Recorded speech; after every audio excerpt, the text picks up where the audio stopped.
Morning, dear Sangha. Today is the 17th of April 2014, and we are in the full moon meditation hall of the New Hamlet, starting our spring retreat. A few months ago, I said that the beauty of Mother Earth is a bell of mindfulness.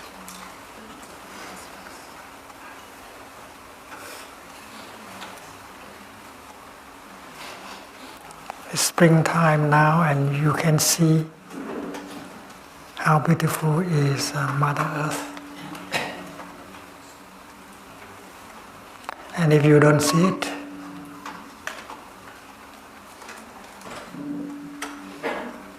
why?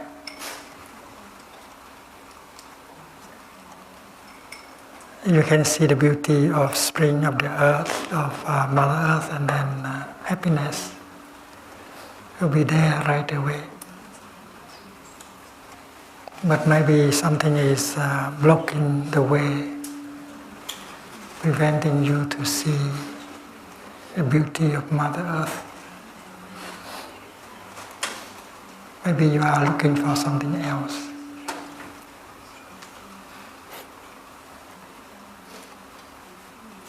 And you do not hear the call of Mother Earth. Mother Earth is calling you, saying, "My child, I'm here for you. Everything is for you." And that is true. The sunshine, the flowers, the birds, the clear streams of water, the cherry blossoms, everything is for you, my child. If you don't hear that, because your mind is full of things preventing you from hearing the call of Mother Earth.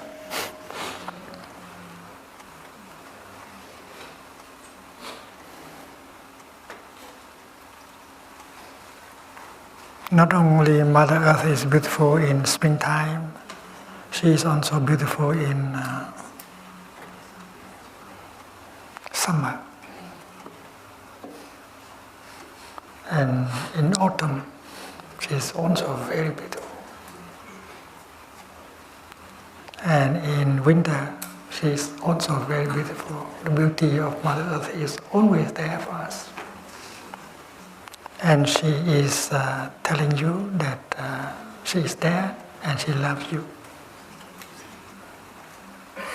When you hold in your hand a fruit like an orange or a kiwi, you see that this is an offering, a gift of Mother Earth.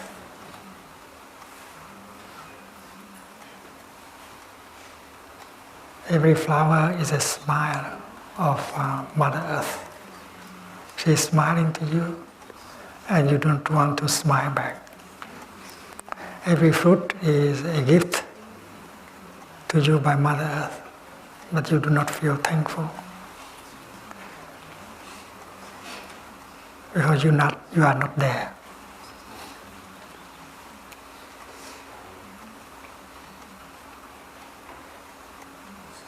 for her. You are not there for life, because Mother Earth is life, and you are part of Mother Earth. So if you hear the bell of mindfulness, the beauty of the earth, you will respond, I'm here, Mother Earth.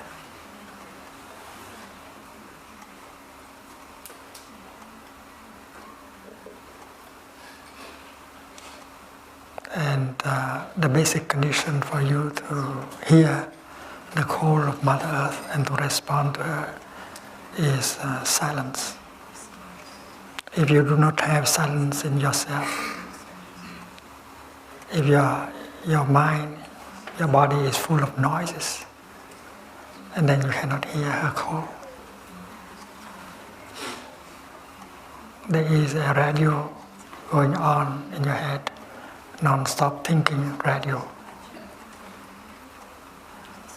You are full of noises in your heart, in your mind, and that is why you cannot hear the call of Mother Earth, the call of life, the call of love. Your heart is calling you.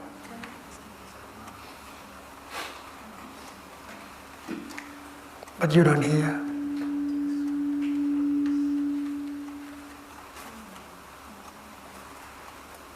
You do not have the time to listen to your heart.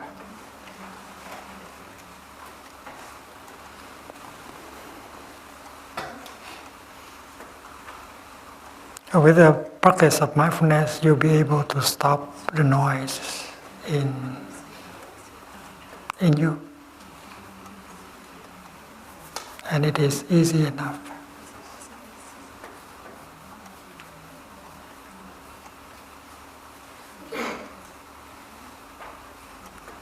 A person who does not practice can be pulled away by many things. She can be pulled away by the past, the regret, the sorrow concerning the past. She wants always to go back to the past in order to suffer again and again the suffering of the past. She is caught in the prison of the past.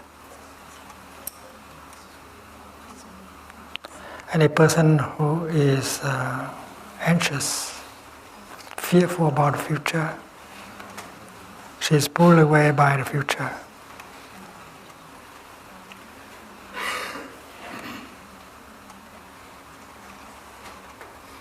Anxiety, fear, uncertainty prevent her to be there in order to hear the call of Mother Earth. So the future becomes a kind of prison. And even in the present moment, you are distracted. You feel you are empty.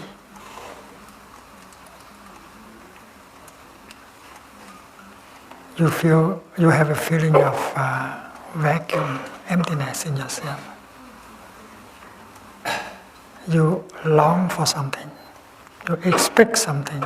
You wait for something to arrive to make your life a little bit more excited. You expect something to arrive in order to change the situation, because the situation in the present moment is very boring for you. Nothing special, nothing interesting.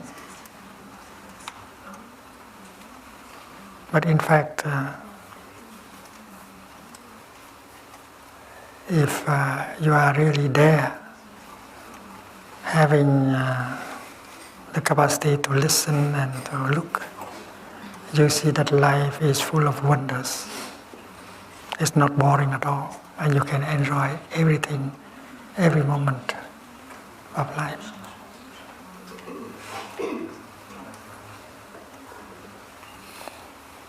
So the practitioner, every time she hears the sound of the bell, she stops. she listened to the bell of mindfulness and she followed her in-breath, breathing in. I know I am breathing in. She focuses all her attention on the in-breath and she breathes in mindfully.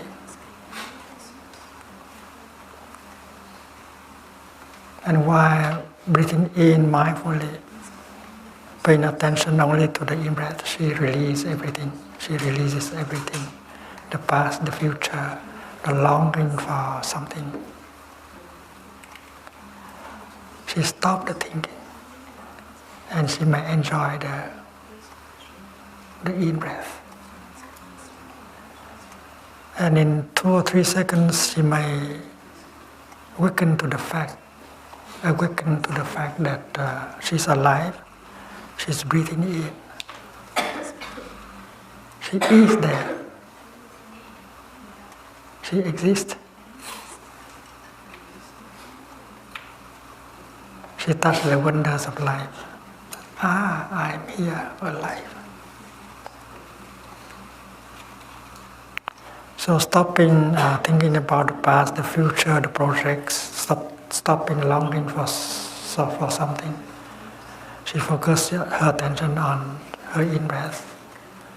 She enjoys the fact that she is breathing, she is alive. And then the noises within just disappear. And there is emptiness, the emptiness of sound. Very powerful, very eloquent. And she can answer to Mother Earth, Mother, I'm here. I am free. And you can count on me.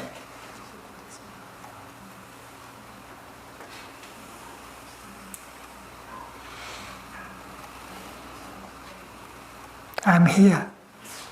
What does it mean? It means I exist. I am not non-existent. I'm really here because I'm not lost in the past, in the future, in my thinking, in the noises inside and the noises outside. I'm here. And thanks to the practice of mindful breathing, she gets freedom from all the kind of tendencies and noises, and suddenly she feels free to be. In order to be, you have to be free. And free from what? Free from the thinking, free from the anxieties, free from the fear, free from the longing. And so you can hear the call of Mother Earth and you say, Mother, I'm here. As a child of yours, as part of the wonder, I am free. I am free from all these things that prevent me to be and to enjoy myself and to enjoy the world. I am free is a strong statement. Because many of us are not free. We do not have the freedom that allowed us to hear and to see. In Plum Village we speak of, and we practice a kind of silence called noble silence.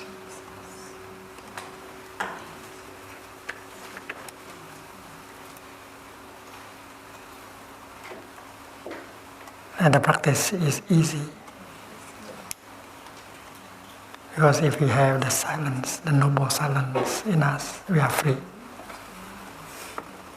We are free to hear the deepest call of our heart.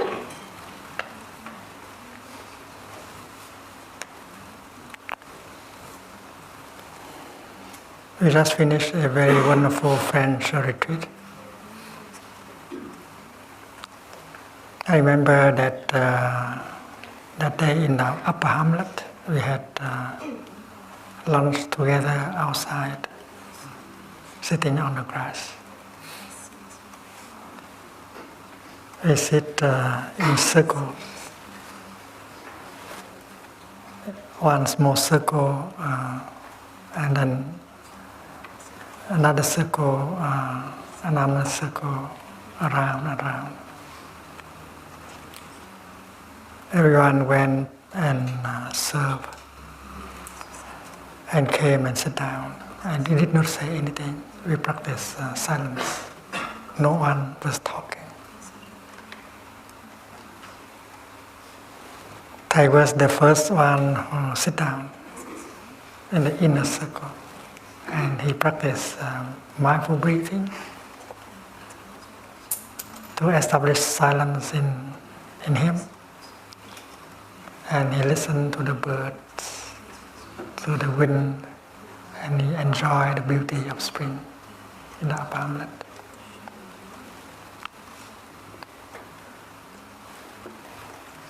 He was not waiting. He was not exactly waiting for others to come and sit down in order to begin eating. He did not spend his time waiting. He sat about 20 or more minutes, and while other people serve and come to join him and sit, there was silence. No one was talking.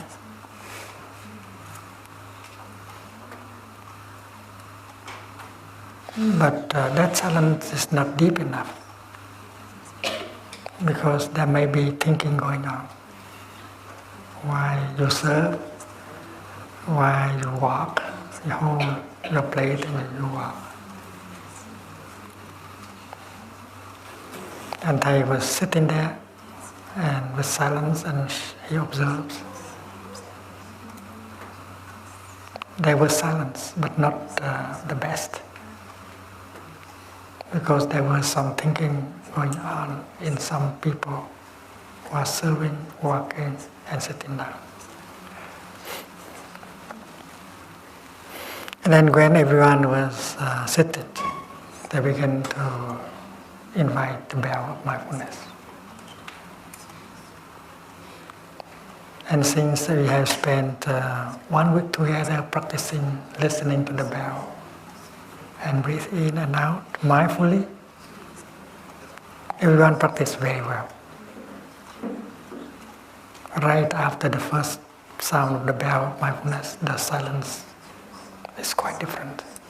It's the real silence, because everyone stopped thinking. Just focus the attention on the in-breath and breathe in. We breathe together, and no one was thinking anymore. And that kind of silence is a noble silence. And it is a collective silence. It's very powerful. And you can call it thundering silence, because it's very eloquent, very powerful. Silence, but powerful like a thunder. And suddenly you hear the wind and the birds very, very clearly. Against that background of silence, you hear. Before that, you could hear the bird, the wind, but not in the same way, because you did not have the deepest kind of silence. And many of us who are there today, who are here today, remember that moment. It's so wonderful. We were all capable of touching the beauty of spring and hear the voice of Mother Earth calling and saying, I love you. So the practice of silence, in order to empty all kind of sounds within yourself, is not a difficult practice. With some training you can do it. And when you can do it together, it's very powerful, it's very healing. And with the silence you can walk, you can sit, you can enjoy your meal.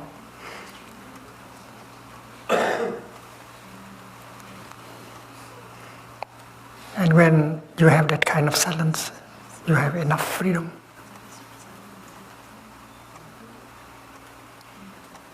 To enjoy being alive, to enjoy the wonders of life. With that kind of silence, you are more capable of healing yourself, mentally and physically. You have the capacity to be alive, to be there alive. So you are responding to Mother Earth. I'm here. And I am free. Because you are really free. Free from your regrets, your suffering concerning the past. Free from your fear, uncertainty about future. Free from all the kind of noises of thinking in your mind. So the practice of normal silence is possible with some training, especially when you are supported by brothers and sisters in the practice.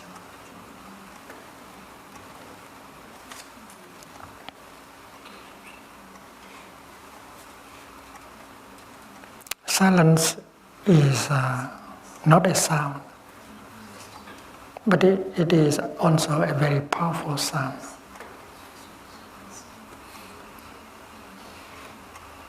This winter is not so cold in France, but we hear that it's very cold in North America. Over there they had snowstorms, and from time it went down to minus 20 degrees centigrade. And they saw the image of the picture of the Niagara Falls. The fall stopped falling. It's not the fall anymore, it's frozen. They saw that image. Very impressed. He's very impressed.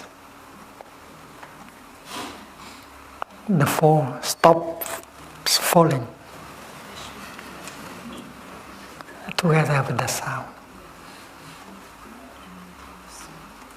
And whatever tree or bush that stand nearby, for the first time they hear a new sound, silence.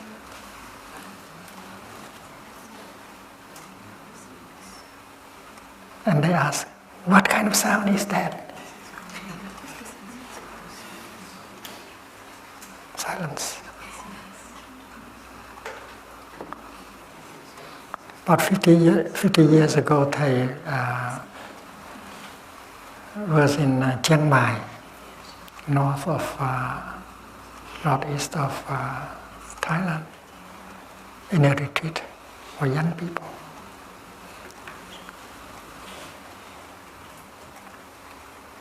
And it's located in an area called Doi Suthep, near a very famous temple called Wat Pala. And they was staying in a hut close to a cascade, to a big creek, and always the sound of water falling.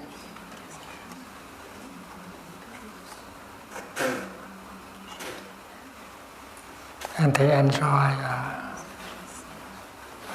bathing, washing his clothes, and taking a nap on big stones in the creek. But always there was that sound of water falling, day and night, the same kind of sound. And they look at the bushes, the trees around, and they said, well, since their birth, they have heard this sound. Suppose this sound stop, and then they will be surprised. And for the first time they hear the no sound, silence. And they wrote a poem, Tiếng không tiếng, the sound of no sound. Unfortunately, the poem is lost, and he cannot recall. That was in 1960 something, 1975, and he cannot recall the poem except the title, Tiếng không tiếng, the sound of no sound.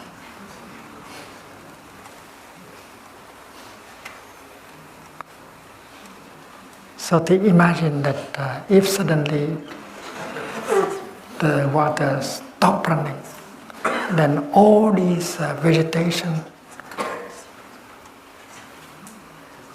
who had been from their birth to that time, who hear always day and night that kind of sound, they will be very surprised, because the first time, that is the first time in their life that they hear the sound of no sound. And they go ask, what sound is that? So that is why silence is a kind of sound, very strange. And it can be very powerful.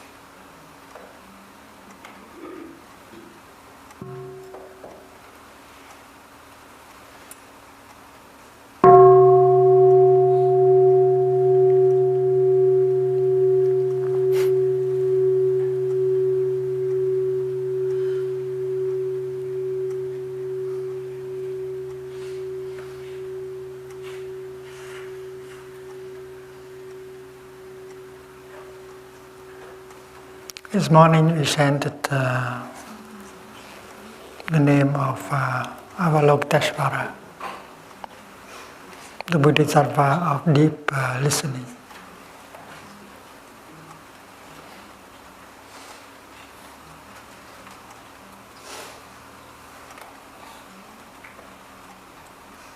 There is a chapter in the Lotus Sutra about Bodhisattva Avalokiteshvara.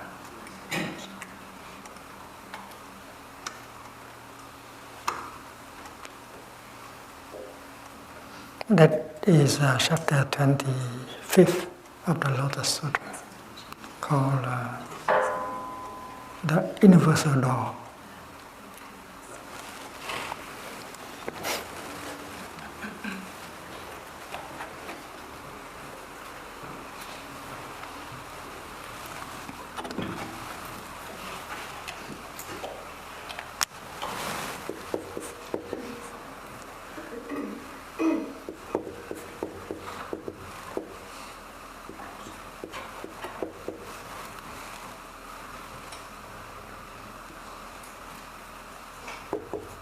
Formal.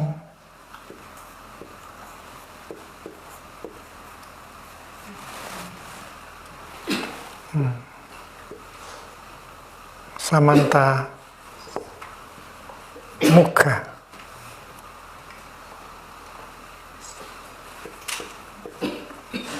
Mukha is the door, the exit. Samanta is universal.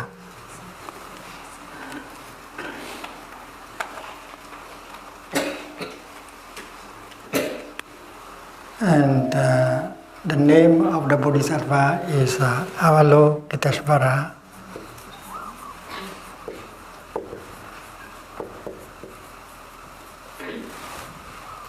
And translated in Chinese by Kumara Rajriva Kumalatap as Quang Thế Âm.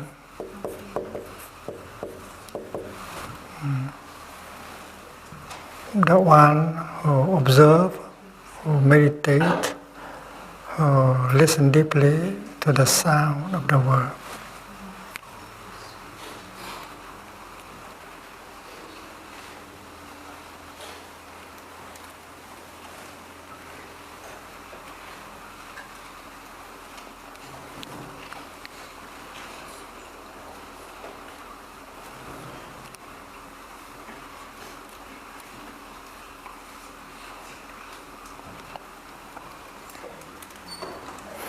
That Bodhisattva has the capacity to listen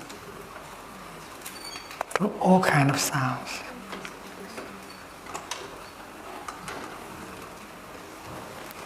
And he can also pronounce the kind of sound that can heal the world.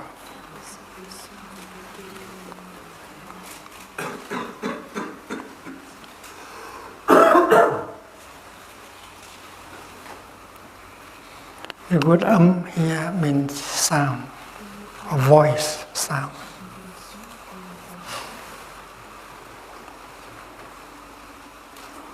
And in the 25th chapter of the Lotus Sutra,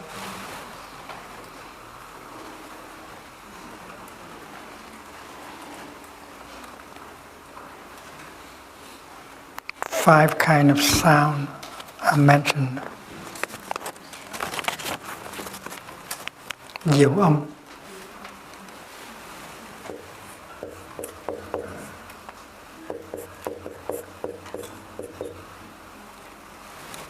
wonderful sound. We have a sister here called Tăng Diệu âm. Sound of wonders.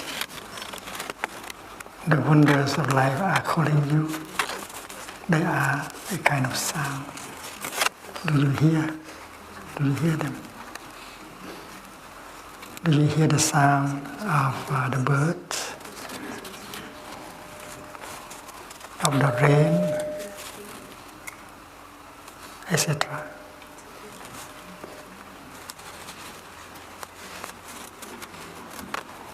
Quang Thế Âm.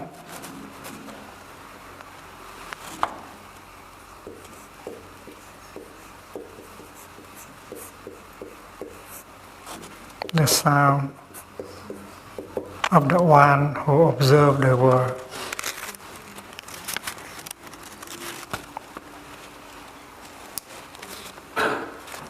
Phạm âm.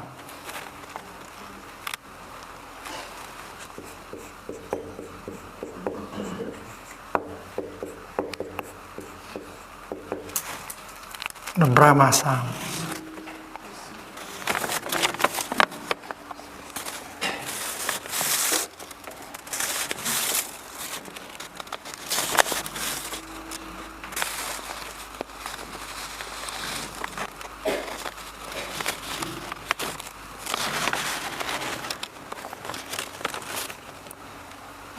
The Brahma sound has a very long history in Indian Buddhist thought.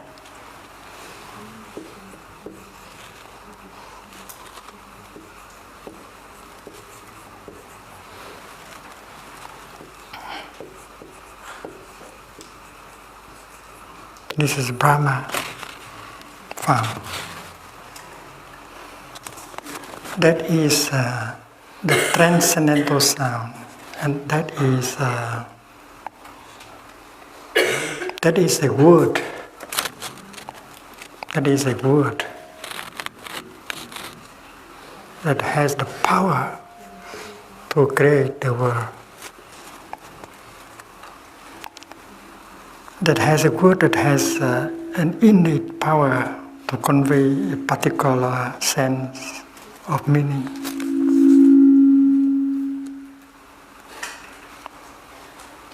And in the Upanishads, in the Vedas, the sound is Om, Om.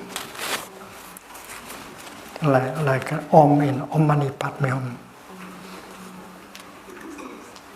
The cosmos, the world, the universe was created by a sound. That is the Brahma sound.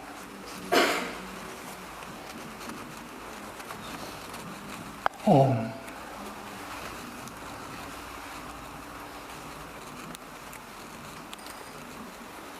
You know that in the Gospel, Christian Gospel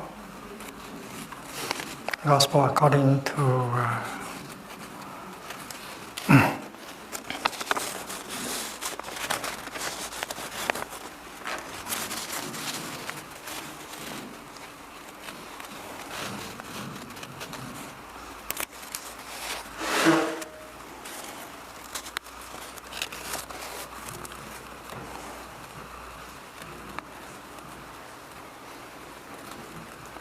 it was the same kind of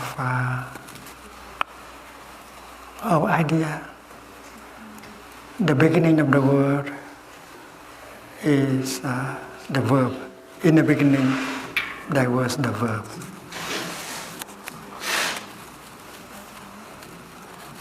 Au commencement, c'était le verbe.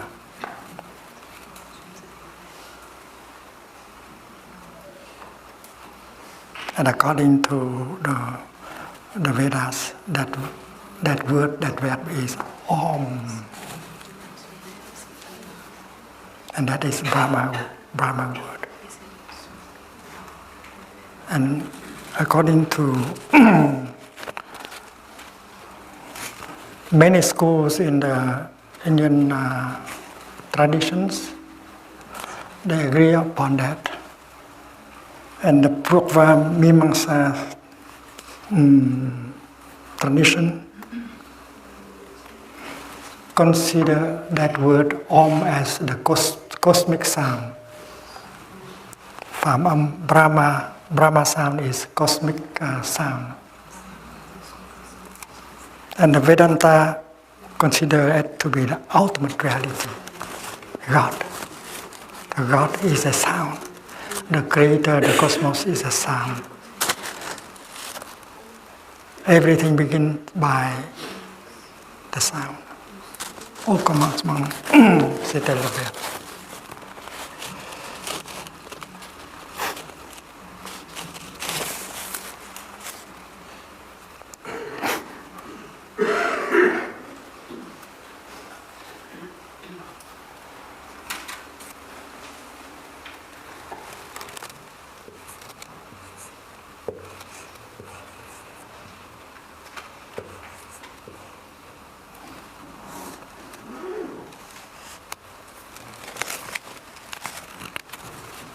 And modern science, modern scientists tend to believe the same kind of thing. They have been looking for the beginning of time, the beginning of the cosmos, and they think that the sound that was at the very beginning of the universe is bang. Big Bang.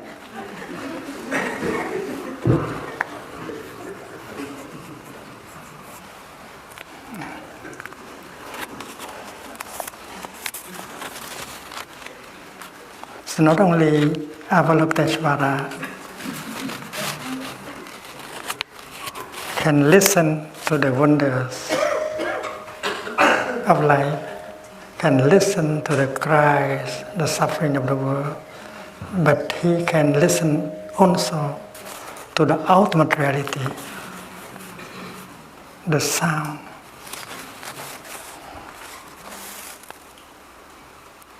Of the ultimate reality.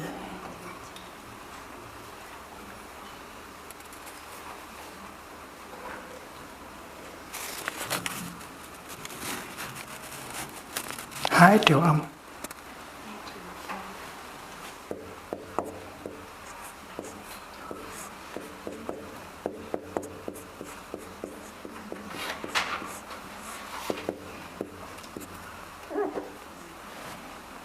The sound of the rising tide.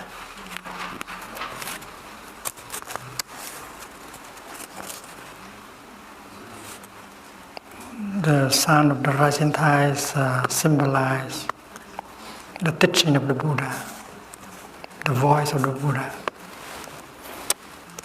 very powerful.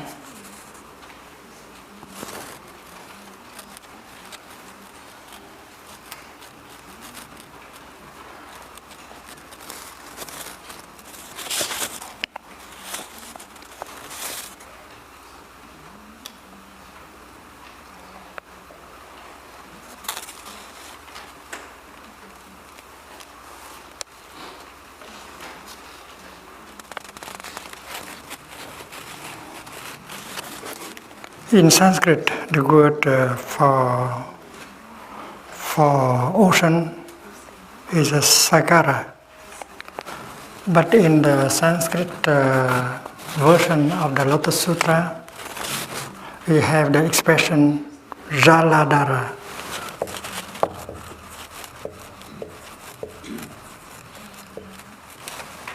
Garita.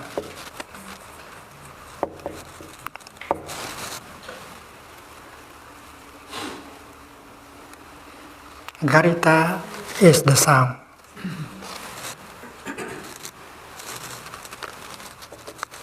And translated in Chinese as hướng.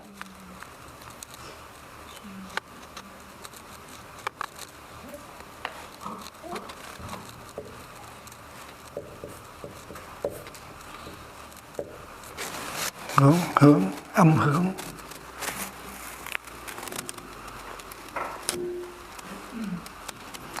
And Jaladhara, it means the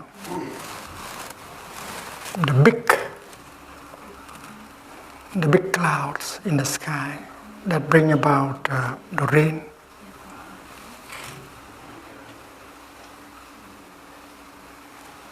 Vâng.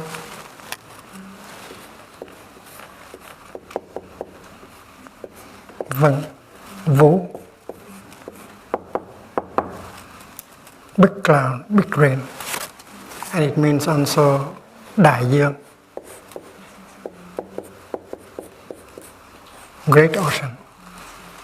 So the sound of the great ocean.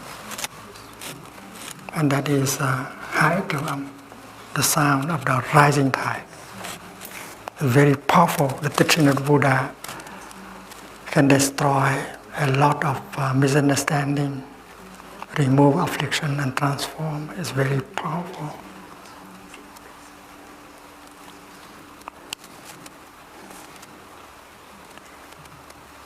There was a movement of renewing Buddhism in China. In 1918.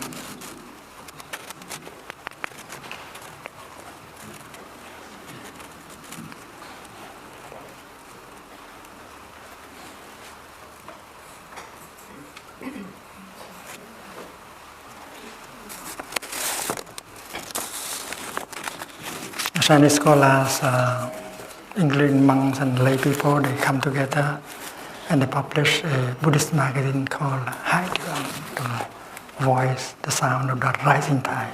Very beautiful, beautiful title for a Buddhist magazine. So Thich was very influenced by that. Thich was, when he was a novice, attending the Buddhist Institute, he also gathered friends in order to publish a small magazine within Nội Sang, and he used the word tiếng sống means the sound of the rising tide.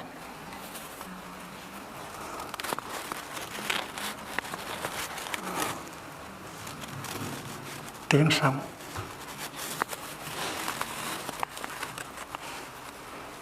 And a group of novices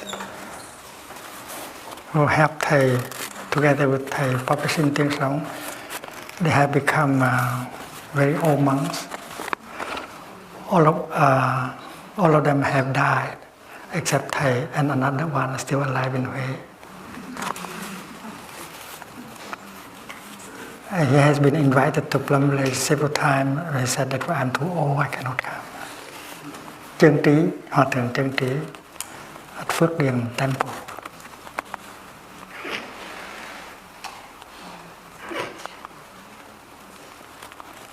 It's him who gave the money in order for us to buy a paper and ink in order to make that magazine.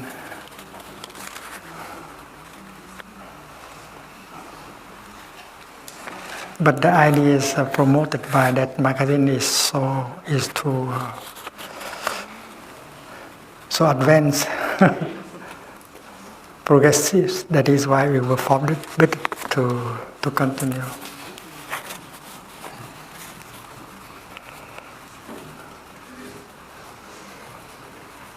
Diệu âm, quán thế âm, phạm âm, hải triều âm, thắng bỉ thế gian âm.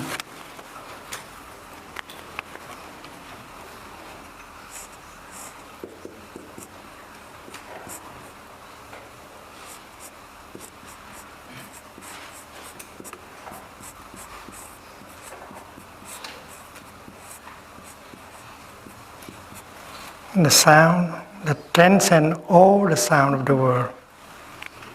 Tiếng vượt thoát tiếng đời.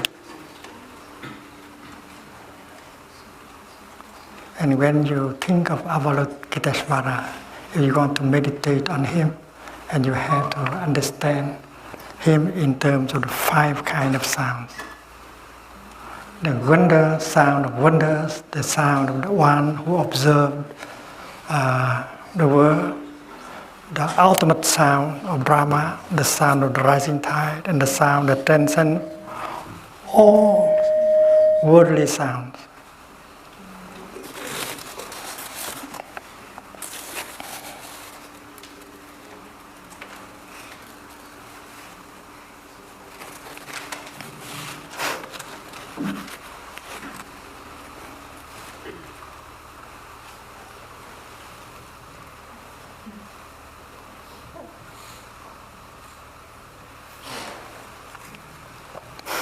We know in the Buddhist school of logic, which very close belong to the school of manifestation only, Yibyo. Many teachers have been trying to say that the sound is something impermanent. It cannot be the ultimate reality, because it is a conditioned phenomena and not unconditioned.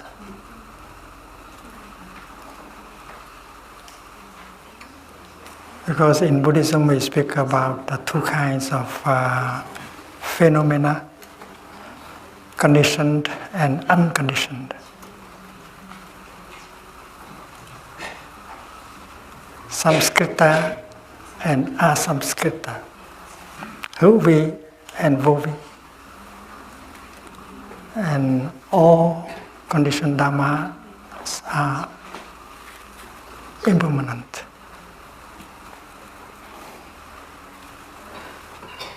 Chư hành vô thường.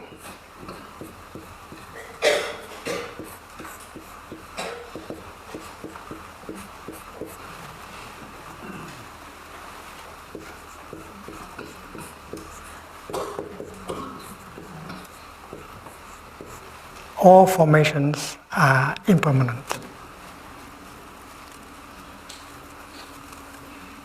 Sarva dharma, sarva samskrita anitya. Thì sanh diệt pháp, because they are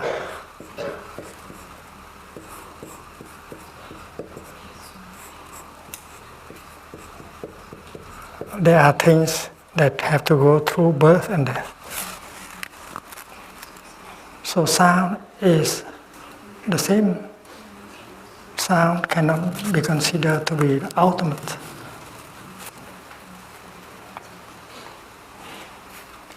So according to Buddhist logic, and they use also this operation, logical operation, in order to prove that sound is not something permanent. The premise, the thesis is sound is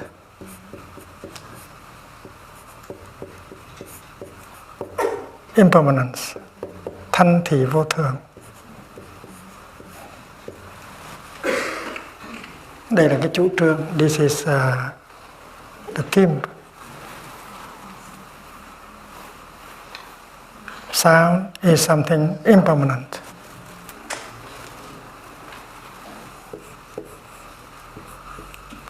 Why? Nhân, tông nhân.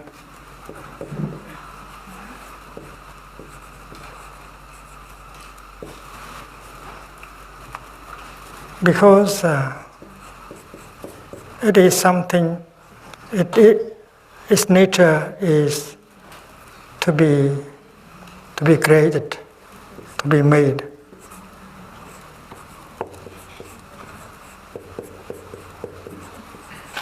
Because its nature is being created, being made.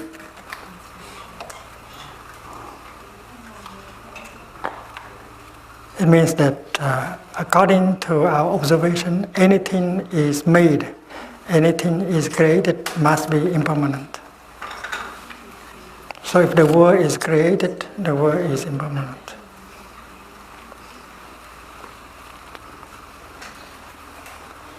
The sound is something impermanent because its nature is having been created.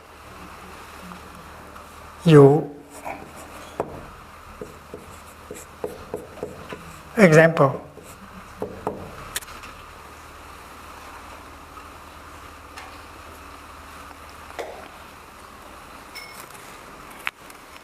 A pot.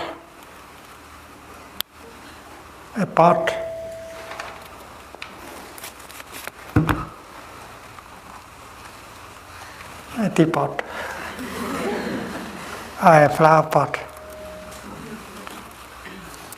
These things, their nature is having been made, created. So one day they will be broken. And because sound is created, that is why sound is also impermanent. So you cannot say that the sound, even that is Om, is the ultimate reality, is the creator.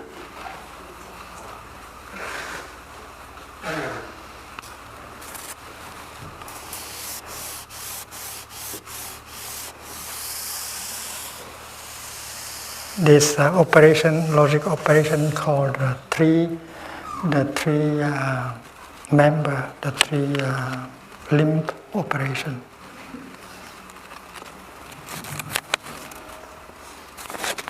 But we had to quote the Ratnakutta Sutra.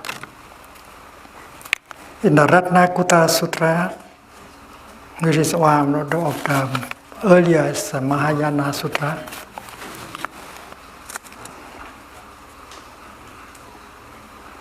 Bảo Tích Kinh, Đại Bảo Tích Kinh, Ratnakutta, chapter 40,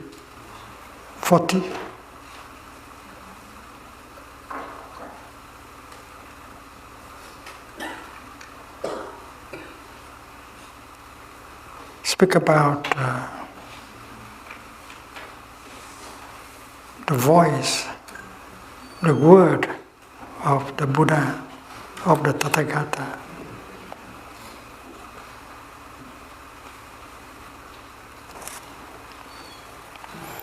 And it is said that the word of the Buddha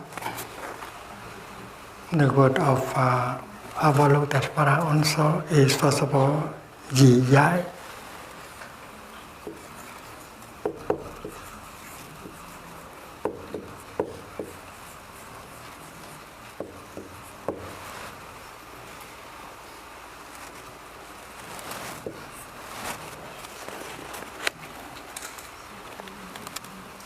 The word of the Buddha is something easy to understand. It's very important because many scholars have made the Buddha's teaching very complicated. So difficult to understand. And that is why if something is too complicated, it's not the sound of the Buddha.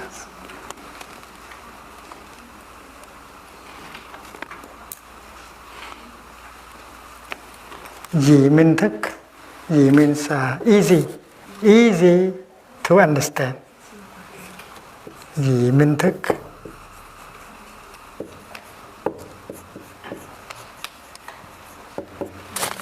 Min means clearly. Thich, awareness, consciousness, easy to be recognized. Clearly.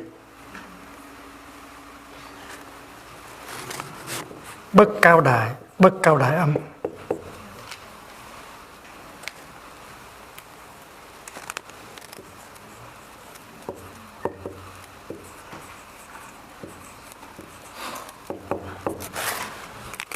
Not too loud.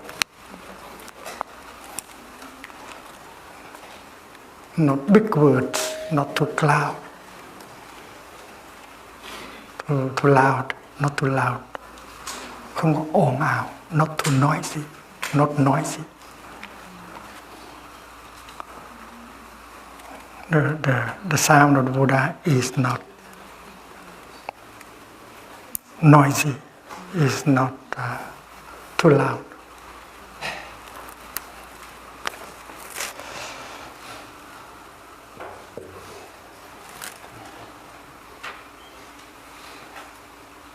Phạm Thiên Âm. Phạm Thiên is Brahma,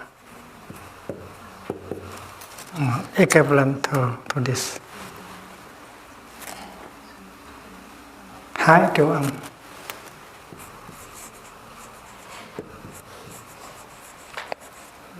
The sound of the rising tide. This is Ratnakuta, about Thich.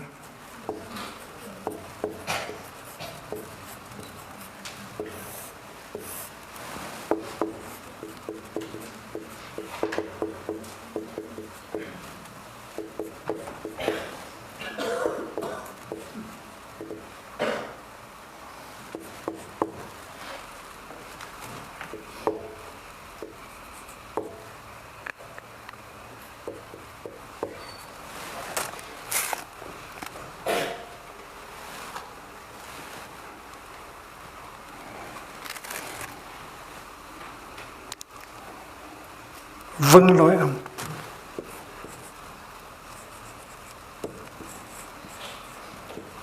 The sound of thunder and of the cloud.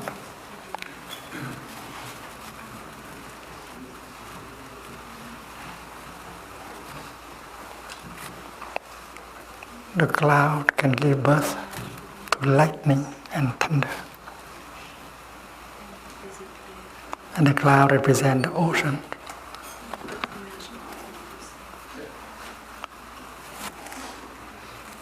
So this silence is thunder.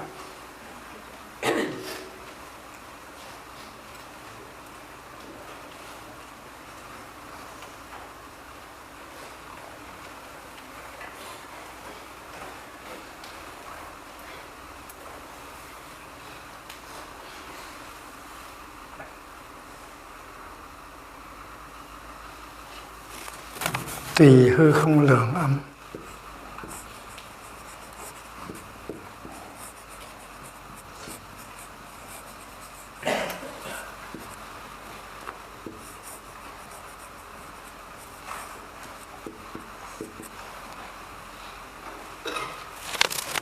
Hư không is space. Lượng is the capacity. And the sound that follow the capacity of space.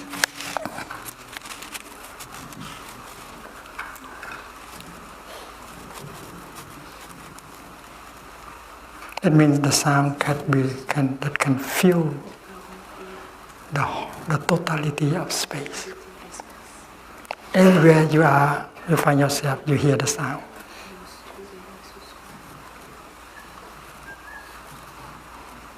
Even if you are in prison, you hear the sound, the voice of the Buddha. Even when you are in hell, you can hear the voice of the Buddha. Even if you are in a distant star, you can hear the voice of the Buddha.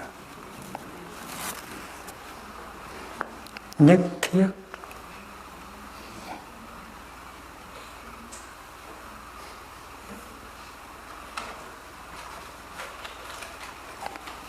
Nhất thiết chúng.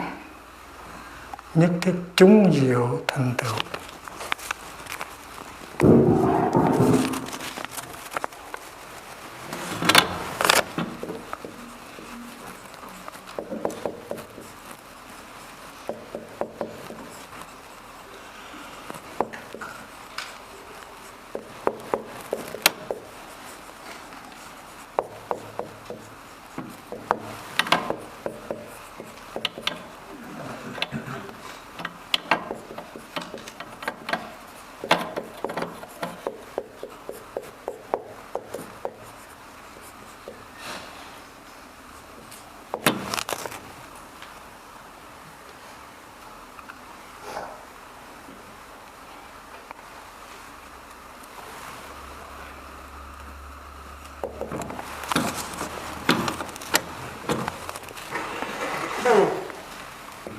The sound of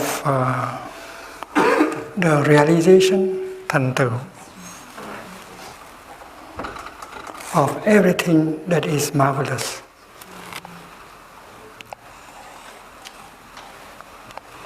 Everything that is marvelous. The sound of the realization of everything that is wondrous. You can achieve enlightenment, you can achieve awakening, you can achieve great compassion, and so on. So that is found in the Ratnakuta Sutra, which is one of the earliest Mahayana Sutra. The Lotus Sutra came later.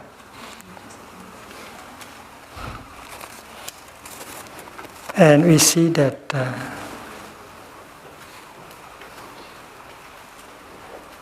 the Brahma sound and the sound of rising tide are already existing in this sutra. And you find them again in the Lotus Sutra.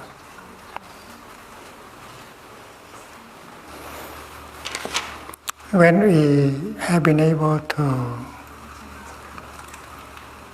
still all the noises inside of you, when you have been able to establish silence, the thundering silence in you, you begin to hear the deepest kind of calling from within yourself. Your heart is calling you. Your heart is telling you something. It's trying to tell you something, but you have not been able to hear what your heart is trying to tell you, because your mind is full of noises. You are pulled away always, day and night. You are full of thoughts, and especially negative thoughts.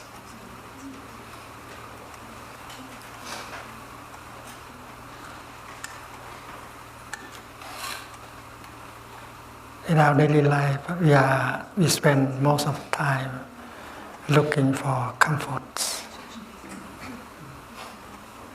material comforts and affective comforts in order to merely survive. And that takes all our time. And these belong to what we call the daily concern. Daily concerns.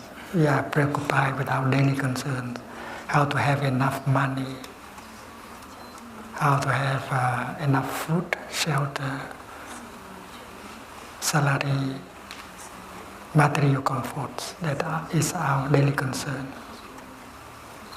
And beside our concerns for material comfort, we also need affective concerns.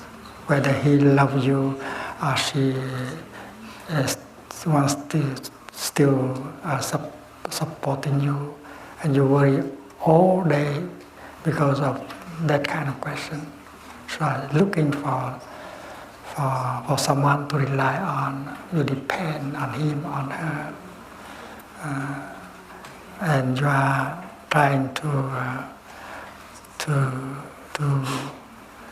have a kind of relation that is good enough to survive, not too difficult, not too difficult a relationship. And you spend 99.9% of your time worrying about these things called daily concerns about material comforts and affective concerns.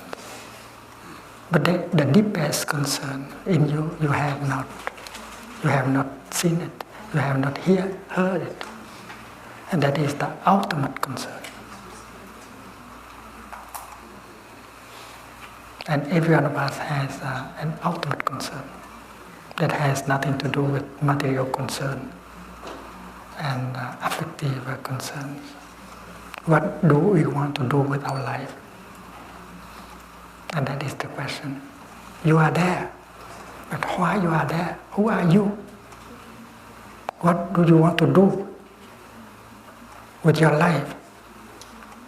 So all these questions, you don't have the time to answer.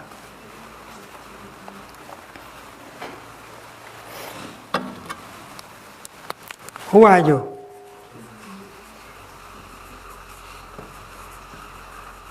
Have you had the time to answer that question? That is a very big question. Where do you come from?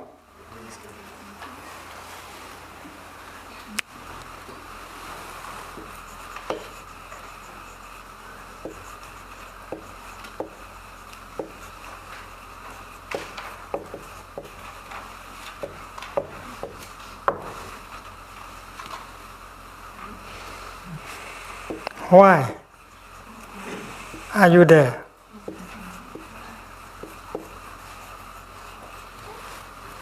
What do you want to do with your life?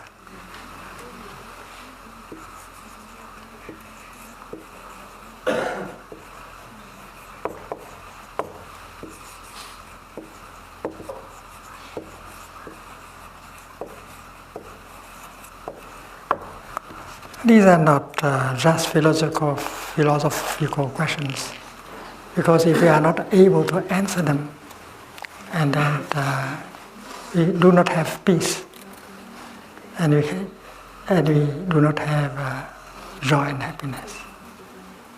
Because no joy, no happiness is possible without some peace.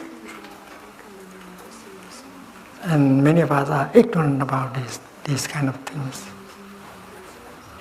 And yet we say that we can never answer these questions. But with meditation, with mindfulness and concentration, you can see. You can see with your own eyes. You can hear with your own ears. Provided that you have some silence within. Provided that you have enough room, and then you can find out the truth about these questions. And hear the deepest call of your heart. What do you really want? Not a comfortable life, material life. Not to have a not too difficult relationship. That's not enough. You want something else, deeper.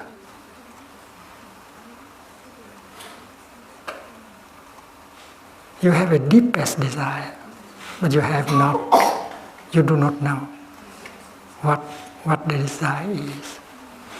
Your deepest desire is not to have a lot of money, no. Not to have fame, big fame, or power, or sex. These are not your biggest desire. And your heart will tell you what is your deepest and biggest desire, your ultimate concern, not your daily concern.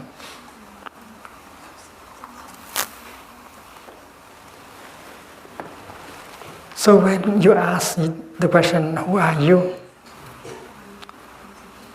If you have enough time and concentration, and then you can see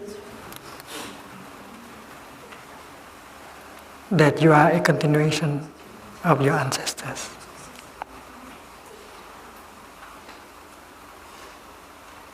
Just by simple observation, you might obtain the answers. It's easy to see that you are a continuation of your parents.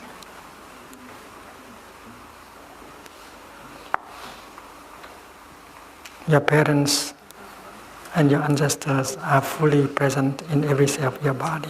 You are their continuation. You do not have a separate self. If you remove your ancestors and your parents out of you, there is no you left.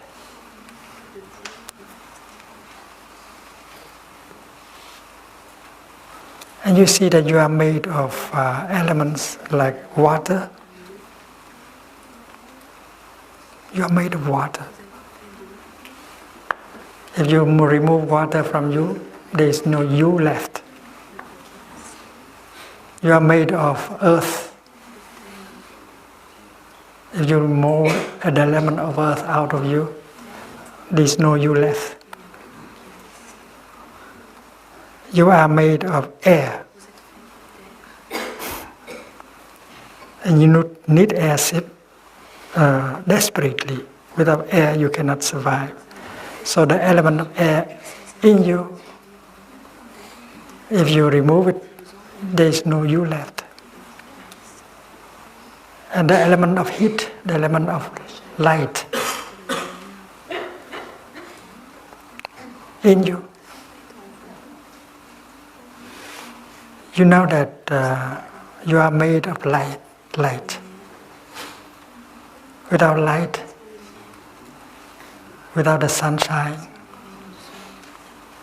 nothing can grow on earth. And you have nothing to eat. And you see that Father Sun is a source of life. Father Sun is a source of food. And you consume Father Sun every moment. Without Father Sun, Mother Earth cannot be beautiful as she is. And you are a son of the sun. You are a daughter of the sun. And you find out who you are. You know that you are a continuation of your ancestors. You are a son, a child of the earth. You are a child of the sun. And in you, Mother Earth, Father Sun can be found in you. You are Father Sun. You are Mother Earth. And these things are not speculation because you can touch the truth by yourself. You are made of elements like air. water, earth, and light. And consciousness manifests itself as the cosmos. And if you continue to look, you see that you are made of the sun. The sun is one of the biggest stars in the galaxy. And you know that the earth, as well as yourself, is made of the stars. So you are the star. On a clear night, you look up and you can see that you are the stars above. You are not just this tiny little physical body. So meditation is to have the time to still yourself, to establish silence in order for you to look deeply, in order to find out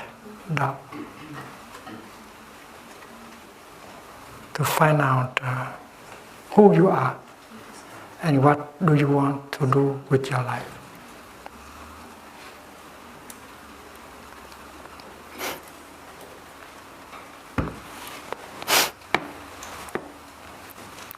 In the teaching of the Buddha, we speak about 4 kinds of nutriments, 4 kinds of food.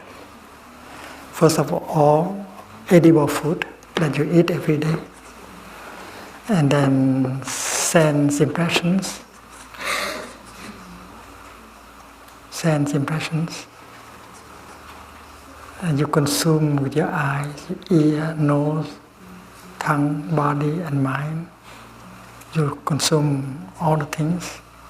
Internet is one of the things you consume. Newspapers, movies, conversations. All these are not edible food, but you consume every day. You consume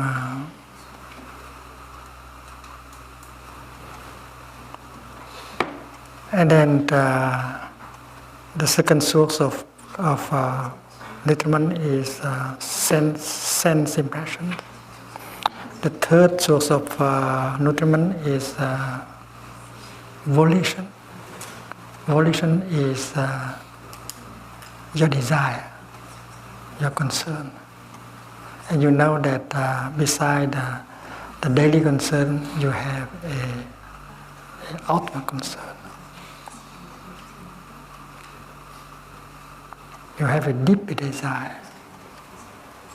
You want to realize something with your life. You don't just try to survive. You want to realize something. That is the third source of nutriment.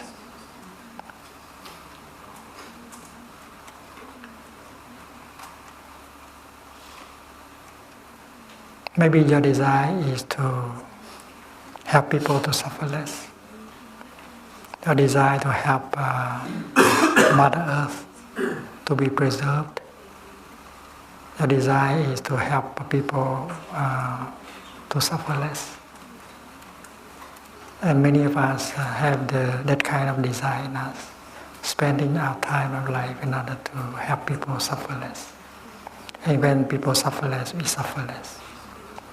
When people know how to experience joy and peace and happiness, you experience joy, peace and happiness. So if we have the time, you sit down and look and recognize the deepest core of your heart. Your heart is telling you what to do with your life, so that your life has a meaning, so that true happiness and joy be possible, and not just trying to survive materially and affectively. So the silence within, the silence of noises within, is the precondition for you to recognize your deepest desire, deepest volition. Because the third source of nutriment is volition, your deepest desire, your ultimate concern. And the fifth desire is consciousness.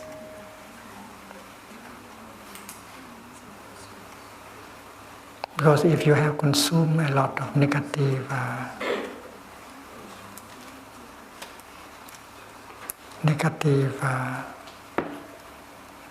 elements, and then you will produce negative elements for yourself. And you are eating your own consciousness. Suppose you are producing ideas, thoughts that are negative.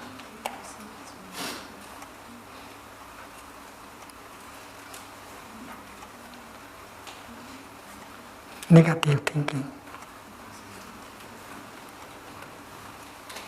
Because you have consumed so much of these things as consciousness.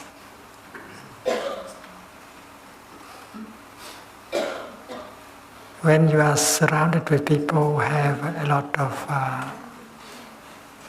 sadness, fear, anger, anxiety, pessimism, you consume. And your consciousness is full of these negative things. And when you produce thoughts and ideas that are negative, you are consuming your own consciousness. And you are consuming the collective consciousness of a group of people. If you happen to live with a group of people who are full of anger and fear and pessimism and despair, that collective energy is not very healthy. You have consumed.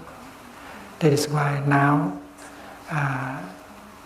your thinking is full of negativity. And that is because of the fourth kind of nutriment.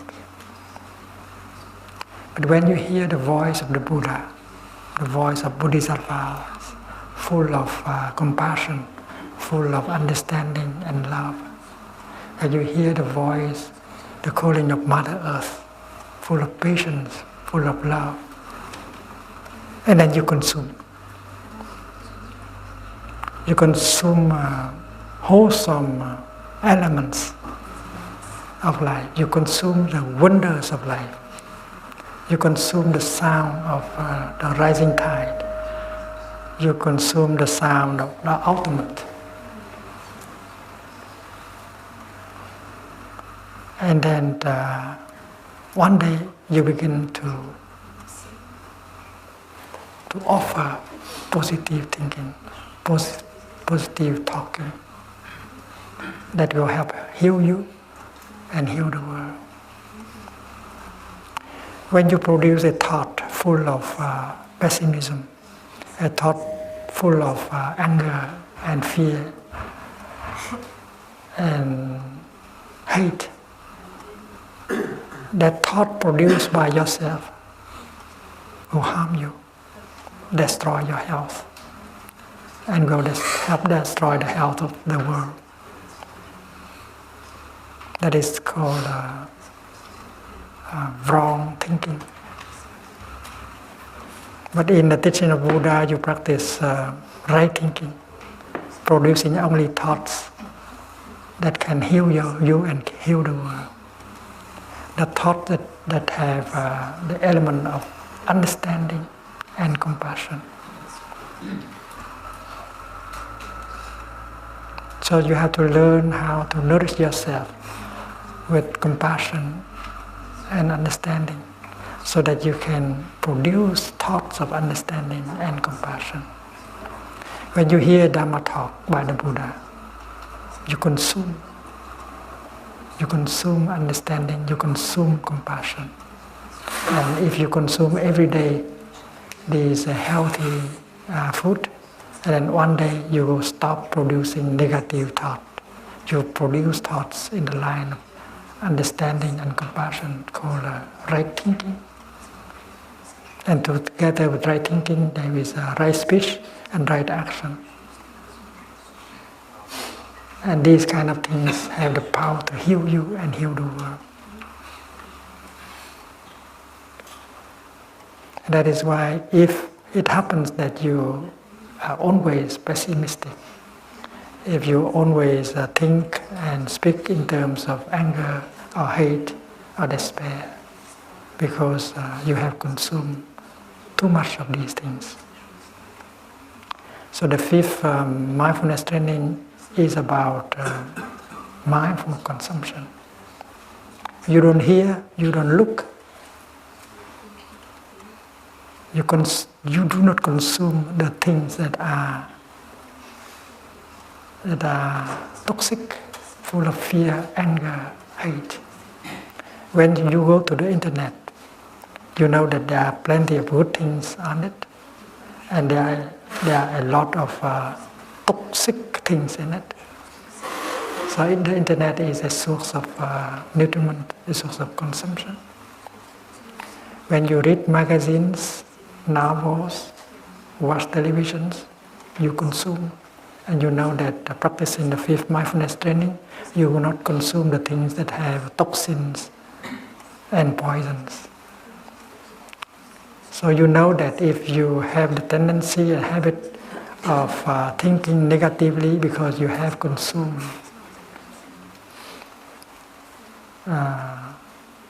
in such a way that have empoisoned your consciousness. And that is why practicing the fifth mindfulness training, you begin to refrain from consuming the wrong thing. You begin to consume only the right things that nourish the element of understanding and compassion in you, and you get the healing that you need, and you are in a position to heal yourself and help heal the world. And suddenly you see that your life has a meaning that is about volition.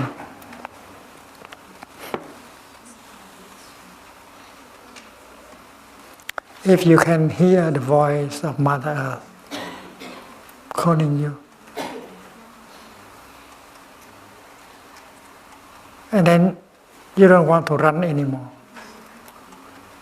You have been running and looking for something because you think that that something you are looking for is very crucial for your peace and your happiness. You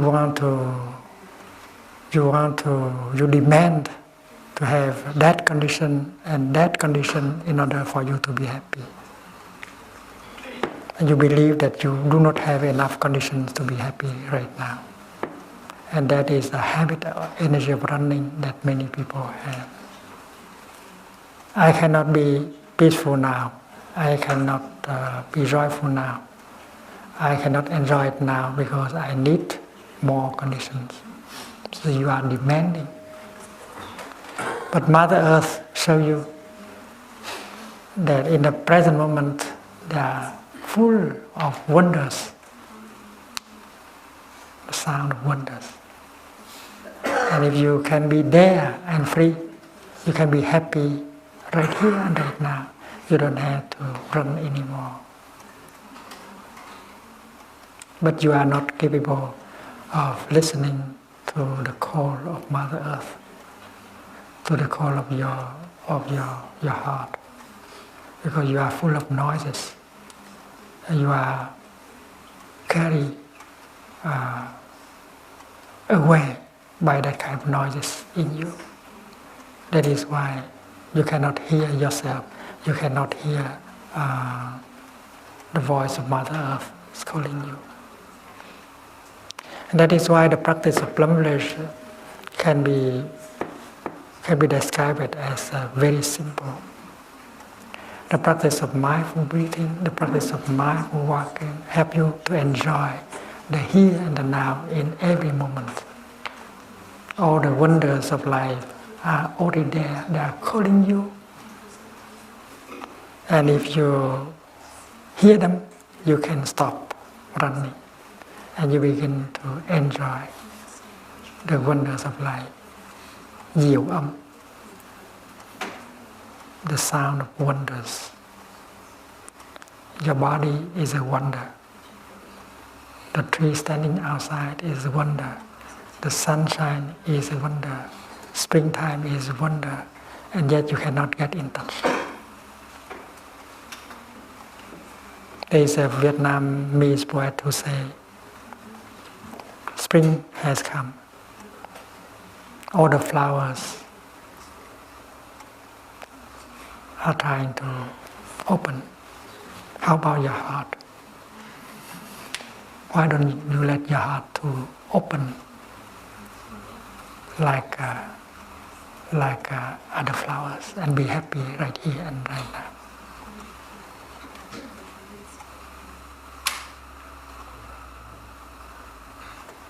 And what we did is silence. Stop the noise in your heart in order for the wondrous sounds of life to be heard, and we begin to live our life properly and deeply.